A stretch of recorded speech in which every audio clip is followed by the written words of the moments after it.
வணக்கம் அன்பர்களே, உங்கள் அனைவரையும் நியூட்ரிஷியஸ் சேனலுக்கு வரவேற்கின்றோம். இன்று நாம் விட்டமின் B12 எனும் சத்தை பற்றி விரிவாக காண்போம். இந்த வைட்டமின் சத்தானது இரத்த சிவப்பணுக்களின் உற்பத்திக்கும் DNA செயல்பாட்டிற்கும் மிகவும் அவசியமானது. இந்த விட்டமின் B12 உடலில் குறைவாக இருப்பதைத்தான் விட்டமின் B12 டெஃபிஷியன்சி என்று சொல்கிறோம்.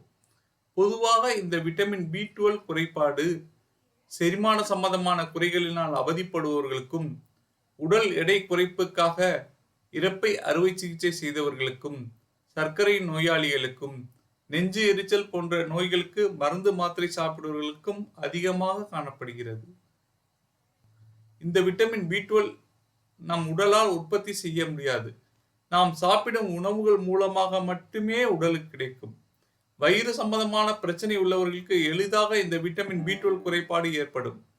இது தவிர சைவ உணவை மட்டுமே உட்கொள்பவர்களுக்கும், வீகன் என்று சொல்லக்கூடிய கடுமையான சைவ பிரியருக்கும் இந்த குறைபாடு எளிதில் ஏற்படும். ஏனென்றால் இவை சைவ உணவில் குறைவாகவும், அசைவ உணவில் அதிக அளவு காணப்படுகிறது. விட்டமின் B12 ஒரு வாட்டர் சால்யூபிள் விட்டமின் என்பதால் அளவுக்கு அதிகமாக எடுப்பதால் எந்த பாதிப்பும் ஏற்படாது. ஆனால் குறைவாக இருக்கும்போது அதிக பிரச்சனைகளை உண்டு பண்ணும். இந்த விட்டமின் B12 குறைபாடு அறிகுறிகள் என்னென்ன, அதற்கான தீர்வுகள் என்ன என்பதை பற்றி இந்த வீடியோவில் விரிவாக பார்க்க போகிறோம். மிக பயனுள்ள இந்த வீடியோவை பாருங்கள்.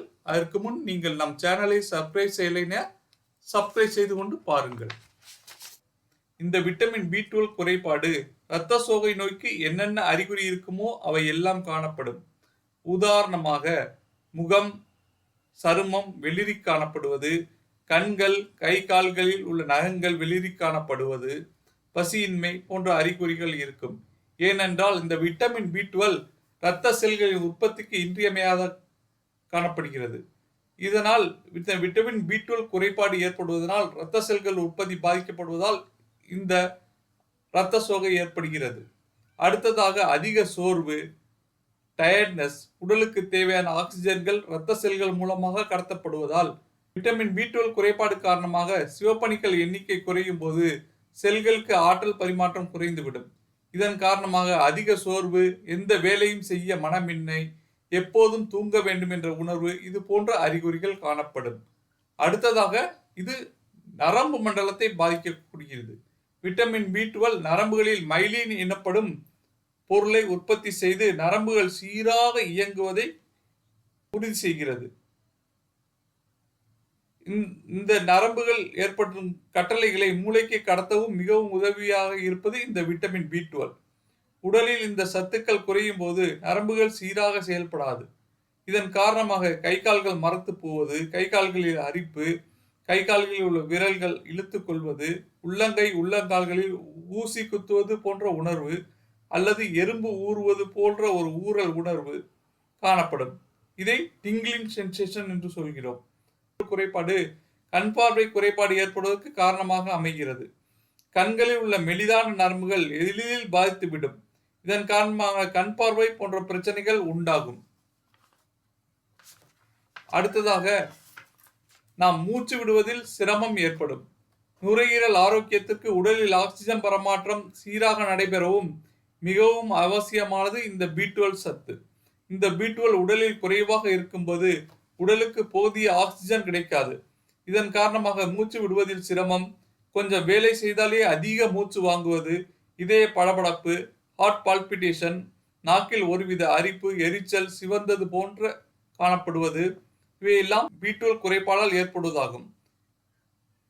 இந்த விட்டமின் உடலில் குறைவாக இருக்கும்போது ஆக்சிஜன் கிடைக்காமல் இரத்த சிவப்பணுக்கள் உடலில் ஆங்காங்கே தேங்க ஆரம்பித்துவிடும். இதனால் உடலில் சிவந்த தடிப்புகள் உருவாகும். எனவே இந்த விட்டமின் B12 குறைபாட்டை போக்குவதற்கு நாம் விட்டமின் B12 நிறைந்த உணவுகளை அதிக அளவில் சேர்த்துக் கொள்ள வேண்டும். இதற்காக நாம் இறைச்சி, மீன், முட்டை, கடற்சிப்பிகள், நண்டு, இறால் போன்றவற்றை அதிக அளவில் உண்ண வேண்டும். அடுத்ததாக நாம் ஆட்டு ஈரலில் அதிகப்படியான விட்டமின் B12 இருக்கிறது. மேலும் இரத்த உற்பத்திக்கு தேவையான அனைத்து சத்துக்களுமே இந்த ஆட்டு ஈரலில் கிடைக்கும். இந்த விட்டமின் குறைபாட்டினால் அனிமியா போன்ற டிஃபிஷியன்சி உள்ளவர்கள் ஆட்டு ஈரலை தொடர்ந்து சாப்பிட்டு வரலாம். அடுத்ததாக சைவ உணவில் பால் மற்றும் பால் சார்ந்த பொருட்கள், பன்னீர், காளான், சோயா, சோயா பால் மற்றும் பாதாம் பருப்பு இவை அதிக அளவில் சேர்த்து வர இந்த விட்டமின் B12 குறைபாடு நீங்கும்.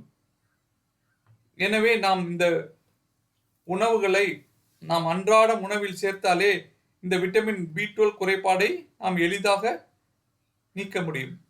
மேலும் இந்த விட்டமின் B12 குறைபாடு அதிகமாக காணப்பட்டால் நாம் மருத்துவரை அணுகி உரிய ஆலோசனை பெற்று அதற்கான ஊசி மருந்துகளையும் மாத்திரைகளையும் எடுத்துக்கொள்வதன் மூலம் இந்த விட்டமின் B12 குறைபாட்டை நீக்கி நாம் நலமுடன் வாழ முடியும் என்று கூறி விடைபெறுகிறேன். நன்றி, வணக்கம்.